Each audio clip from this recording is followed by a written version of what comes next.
आप इस वीडियो को ज़्यादा से ज़्यादा शेयर करें और YouTube पर जाकर हमारे चैनल को सब्सक्राइब कर लें। Facebook पर जाकर भी फॉलो जरूर करें।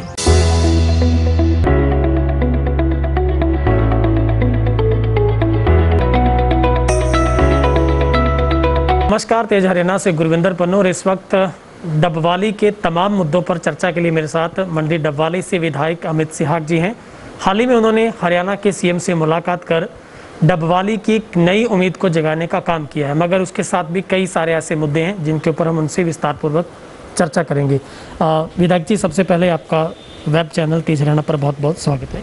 धन्यवाद गुरविंदर भाई, आपका बहुत बहुत धन्यवाद। विधायक जी, एक सबसे बड़ा जो है आपने एक मुहिम की शुरुआत की है। मुझे लगता है राजनीति के कैरियर में ऐसे पहले आप विधायक हैं जिन्होंने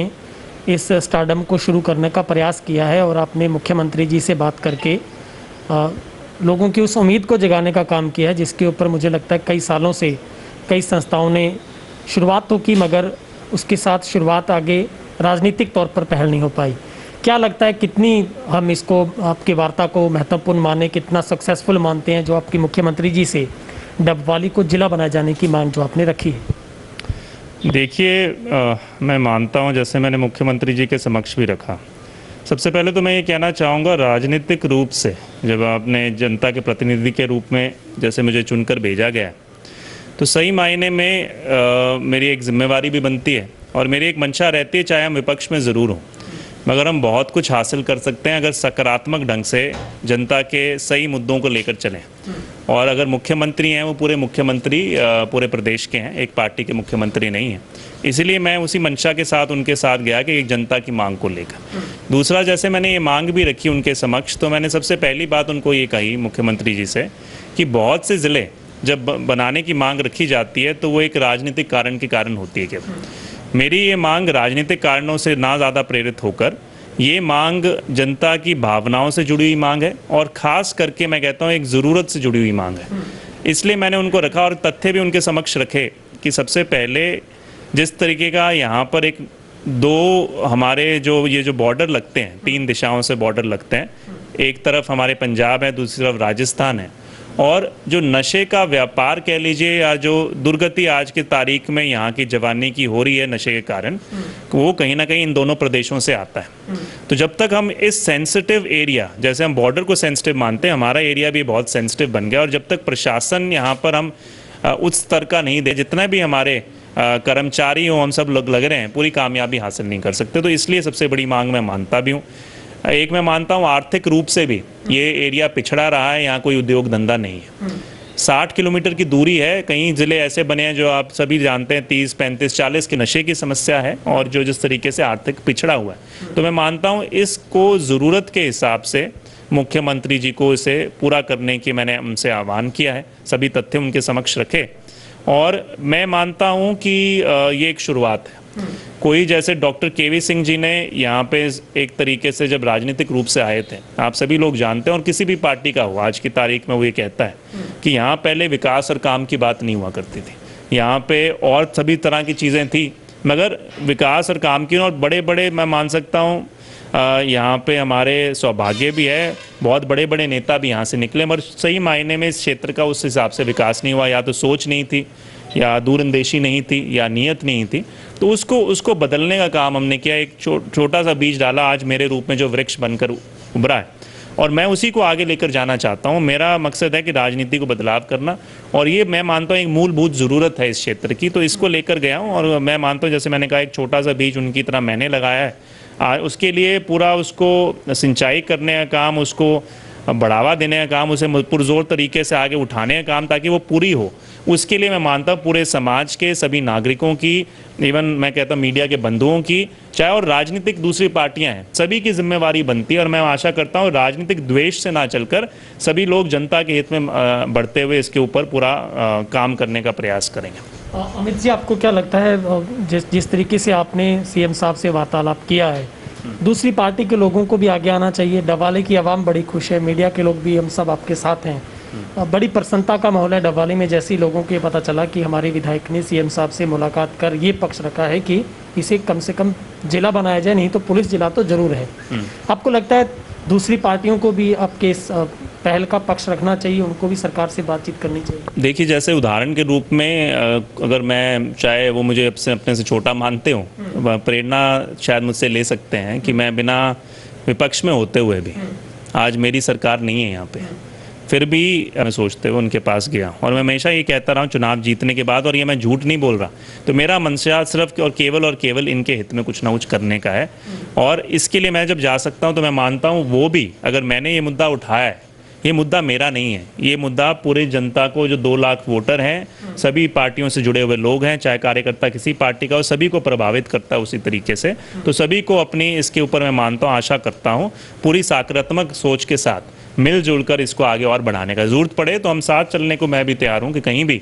तो मगर इसको आगे बढ़ाने का काम सभी को करना चाहिए। आपको लगता है कि डिप्टी सीएम का तो खुद का घर है, उनका गृह जिला, उनको भी इस मुहिम को आगे बढ़ाना चाहिए? सभी को हमारे यहाँ से जैसे बात उठकर आती है कई बार कि भाई जैसे चौटाला गांव से 5 नेता हैं, और चलो मैं ये कह सकता हूँ उस श्रेणी में आज की तारीख में सबसे छोटे नेताओं में से अपने आप को मानता हूँ। मैं तो एक फिर भी कहूँगा एक ज़्यादा समाज सेवा के रूप में काम करना, राजनीतिक रूप से नहीं। और जो बड़े बड़े जो आज के पदों में भी हैं, तो 2 तो हमारे उप मुख्यमंत्री हो गए, मंत्री भी हैं,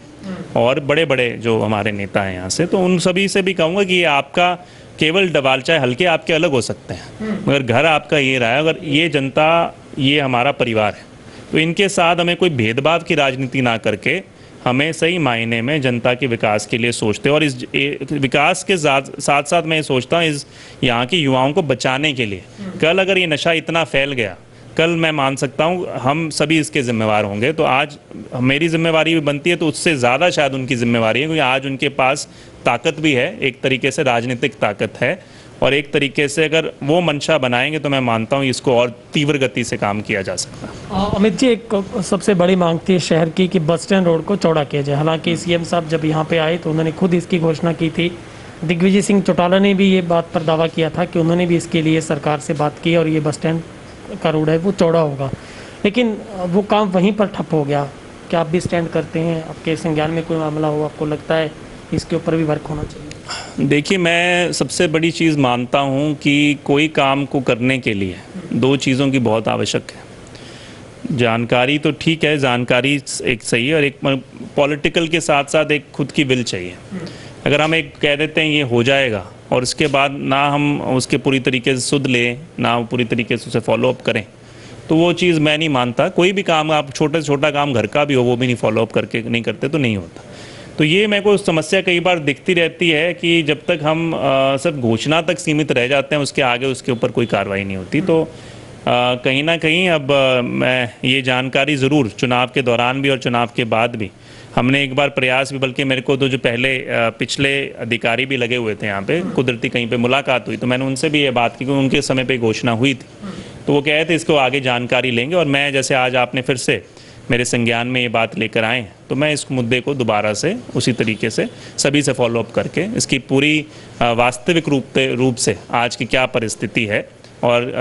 किस तरीके से इसे किया जा सकता है। तो मेरी भी मंशा है, मैं मानता हूं कि ये अगर हो जाए बहुत बड़ा सुधार ट्रैफिक व्यवस्था, आपने कई बार इस मुद्दे को उठाया कि जिस ट्रैफिक की समस्या है, तो इसका बहुत बड़ा सुधार मैं मानता हूं इस पूरे हमारे शहर का होगा। जिस तरीके से मंडी की जो मैंने के पीछे मैं लगा हुआ हूँ और कोशिश करके मैं मानता हूँ मुख्यमंत्री जी ने भी उसमें सहयोग देकर अभी आगे मैं मानता हूँ ये जल्द से जल्द पूरे होने के जा रही है। तो उसी तरीके से मैं मानता हूँ वहाँ पे जो कंजेशन की प्रॉब्लम थी मंडी के अंदर दूर होगी, उसी तरीके से इसको भी हम आशा करते हैं, इसको मैं पिकअप करूँगा और जल्द से जल्द कोशिश करते हैं। अमित जी, एक वन वे को लेकर काफ़ी रोष है दुकानदारों में, क्योंकि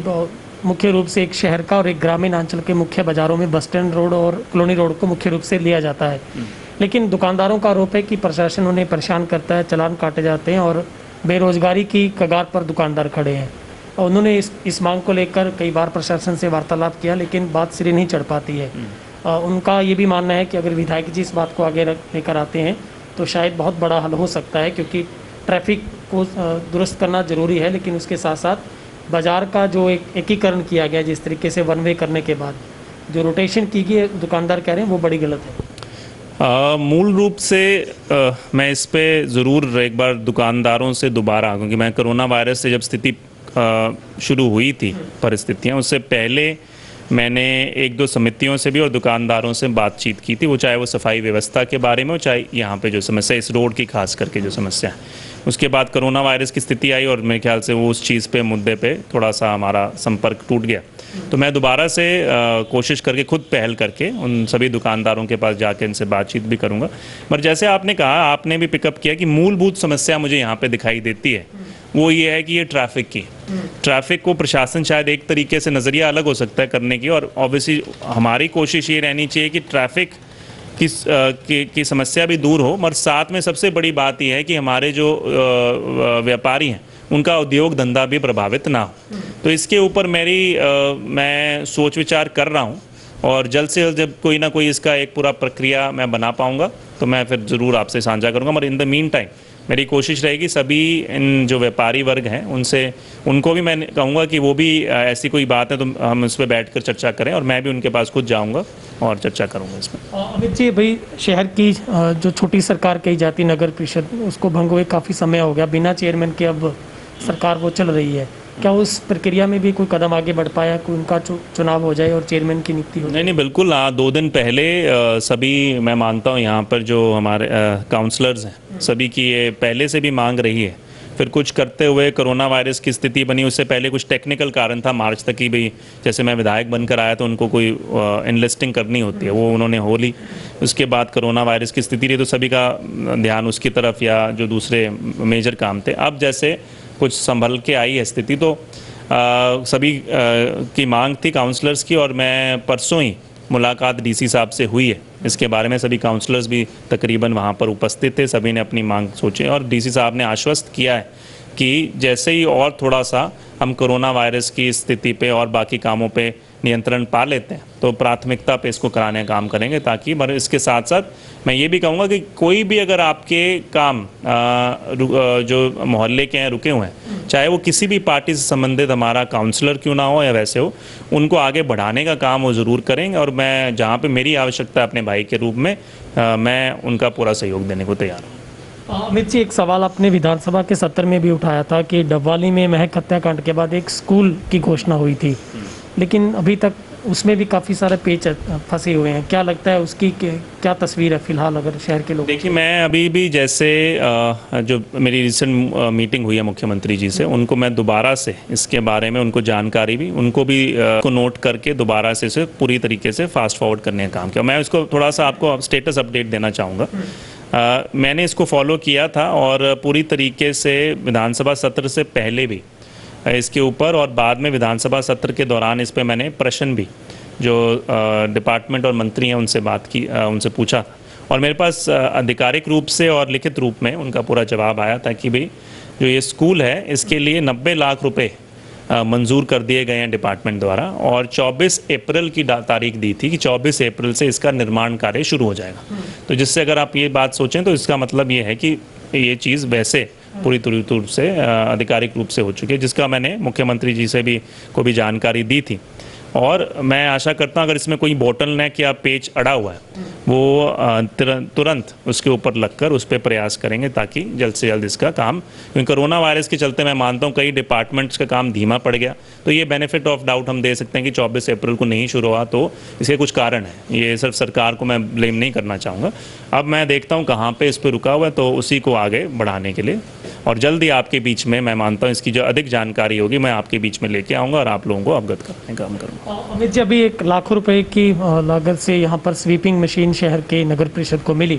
मगर शहर के लोग कहते हैं कि उसको सड़कों पर चलते किसी ने देखा नहीं है। क्या माना जाए, एक डेमो ही था वो शहर के लिए या फिर वो चलेगी भी, उसकी कोई वर्किंग भी देखने को? आशा करता हूँ डेमो नहीं है, कहीं एक वाइट एलिफेंट बन के ना रह जाए, क्योंकि देखो मैं टीका टिप्पणी की बात नहीं करता, मगर कई चीज़ें ऐसी घोषणाएँ ऐसी चीज़ें करते हैं। हम तो चाहते हैं टेक्नोलॉजी का इंटरवेंशन हो, नई टेक्नोलॉजी का उपयोग किया जाए। इवन जो हमारे लेबर है उनको भी पूरी तरीके से अगर एक सिस्टमैटिक ढंग से उपयोग किया जाए तो बहुत कुछ हो सकता है। तो वो कहीं ना कहीं कमी अब ये ना हो कि वो कहीं दफ्तर में खड़ी रहे। अब जैसे मैं उदाहरण देता हूँ, अबूब शहर का जो वैक्सिंग प्लांट था वो हमारे समय डॉक्टर साहब की सोच थी, उन्होंने पूरा आधुनिक, और वो मशीन जो है वो मेरे हिसाब से जर्मनी की मशीन है, 10 करोड़ की मशीन वहाँ लगाई गई, पूरा किया गया। मगर उसके बाद शायद कहीं ना कहीं प्रशासनिक रूप से, और मैं कह रहा हूँ किसी सरकार की बात नहीं, प्रशासन का कहीं ना कहीं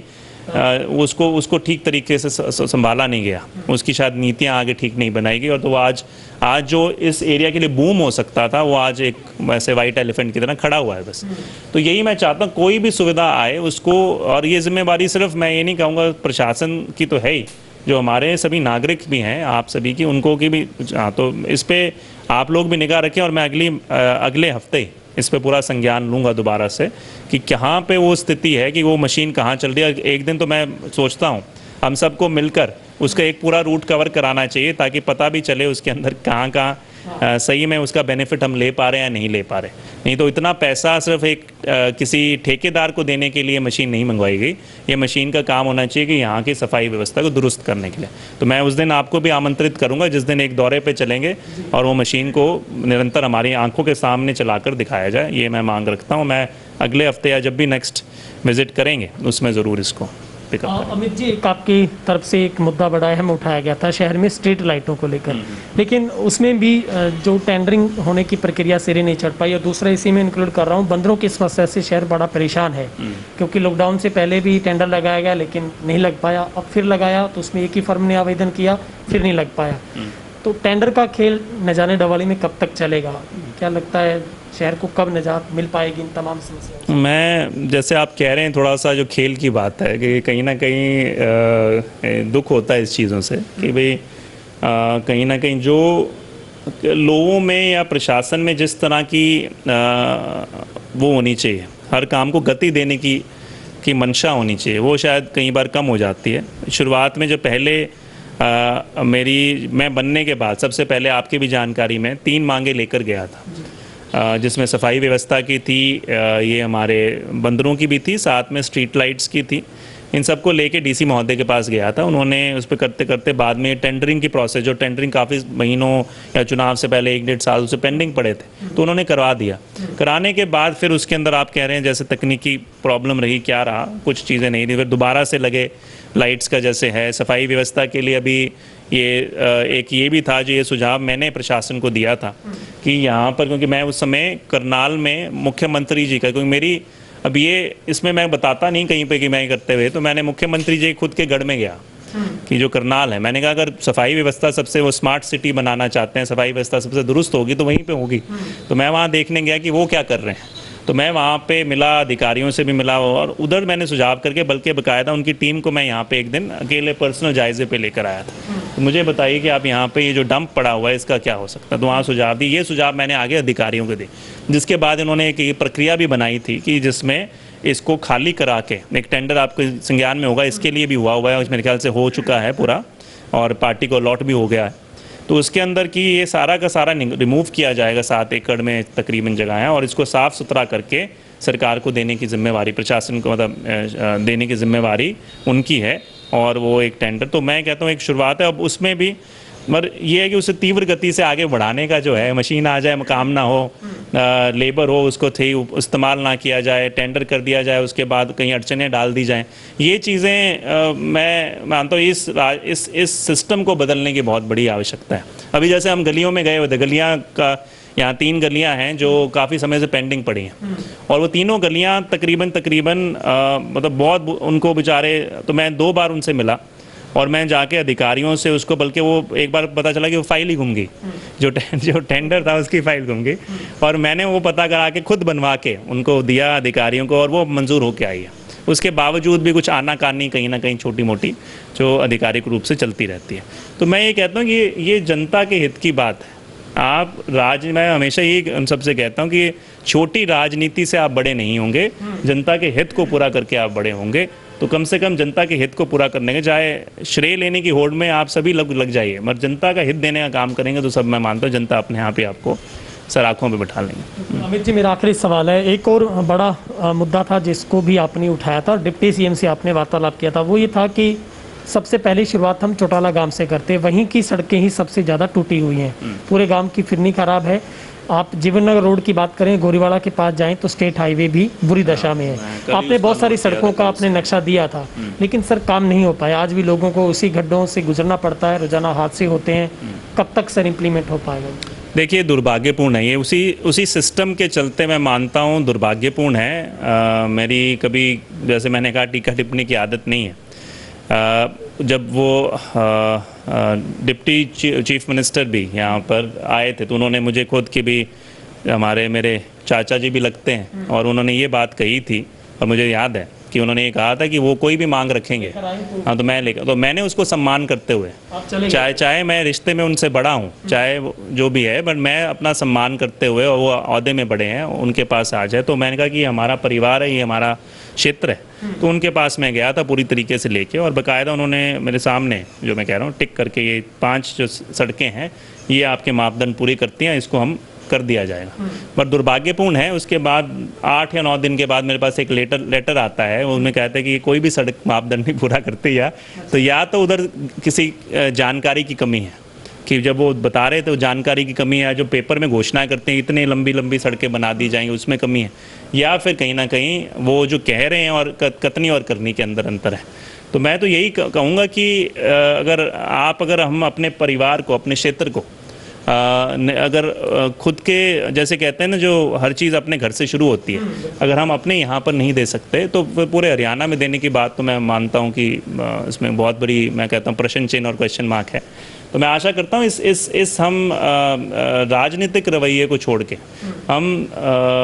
करवाने के रवैये को मतलब आगे बढ़ाने के काम करेंगे। तो जो मैं है, जो ये इनका अगर लगता है कुछ और इनको ऊपर होमवर्क करने की ज़रूरत है, तो मेरी तरफ से अमित सियाग फिर से होमवर्क करके फिर से जाने को भी तैयार है, देने को भी तैयार है। मैं आशा करता हूं कि ये जनता की आवाज़ को सुनने का प्रयास करेंगे और आगे बढ़ाने का काम करेंगे। तो मेरी तरफ से ज़रूर आपके जैसे जो सड़कों का मेंशन किया, और बल्कि मैं एक इस पे बड़ा चौटाला गांव भी गया उस दिन, काफ़ी देर मेरे काफ़ी समय साथियों के साथ, हालांकि वो अलग अलग पार्टियों से थे, एक पार्टी, और मेरे को अच्छा लगा कि सभी ने बैठकर वहाँ पर उन्होंने न्योता दिया, मैं खुद उनके पास गया और हमारी बातचीत हुई अलग अलग, और उसमें कोई राजनीतिक बात नहीं थी कि वो वोट कहाँ डालते हैं या किसके साथ राजनीति करते हैं। गाँव के अंदर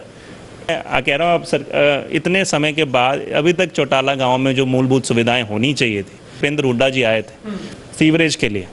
बल्कि वो भी राजनीति की भेंट चढ़ गया, क्योंकि 50 लाख हम पैसा नहीं लेना चाहते अपने गांव के लिए, सीवरेज के लिए। तो ये मानसिकता को जब तक हम बदलेंगे नहीं, तो हम अपने पैर पे कुल्हाड़ी मारने का काम करते हैं। अपने ये जीवन एक बहुत, मैं मानता हूँ, देने के लिए भगवान ने आपको बनाया, देने के लिए, हर कुछ लेने के लिए ना सोचें, देने का काम करें। तो मेरे तो यही आशा है, और इस चीज़ से प्रभावित हो गए, कुछ ना कुछ इस चीज़ पे सही दिशा में चलेंगे हम। बहुत बहुत शुक्रिया आपका विधायक जी, आपने वक्त निकाला और इतना इनिशिएटिव आप शहर के मुद्दों के लिए लेते हैं, आप लेते रहें और हम आपसे सवाल पूछते रहें। बहुत बहुत शुक्रिया। नहीं, धन्यवाद जी, धन्यवाद। ये थे मेरे साथ डबवाली से विधायक अमित सियाग जी, जिनसे हमने विस्तार पूर्वक, और उनके ऊपर होमवर्क भी चल रहा है, लेकिन उम्मीद करते हैं जल्द से जल्द वो मुद्दे ट्रैक पर आएंगे और शहर के लोगों को वो इनपुट देखने को मिलेगी। कैमरा पर्सन हेमराज बेट के साथ गुरविंदर पन्नू, तेज हरियाणा, डबवाली।